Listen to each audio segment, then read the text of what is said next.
আমিন আসছে। মদিনাতে যদি কোনোদিন যান, বাবে জিব্রাইল সেই দরওয়াজাটা এখনো আছে, যেই দরজা দিয়ে নবীর কাছে জিব্রাইল আমিন আসছে 22,000 বার। দাহিয়াতুল কালবির সুরত নিয়ে নবীজির কাছে আসতেন। হযরত জিব্রাইল আমিন এসে সালাম দিয়ে বসে গেলেন। মানবের বেশে জিব্রাইল বসে গেলেন। ইয়া রাসূলুল্লাহ, আল্লাহ পাঠিয়ে দিয়েছেন, আল্লাহ সবই জানেন, ভিতরে বাহিরে প্রকাশ্য অপ্রকাশ্য আগে পরে, আপনার অন্তর ভিতর বাহিরে সব আল্লাহ জানেন। তারপরও আল্লাহ আমাকে পাঠিয়েছেন আপনার কুশল জানার জন্যে। হুজুর গো, আপনি কেমন আছেন দয়া করে বলবেন ডি।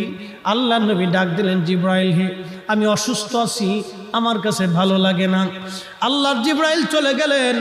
পরের দিন আবার এসে সালাম দিলেন, জিজ্ঞেস করলেন, ইয়া রাসূলুল্লাহ আপনি কেমন আছেন? জিব্রাইলকে নবীজি বলেন, জিব্রাইল রে আমি তেমন ভালো নাই।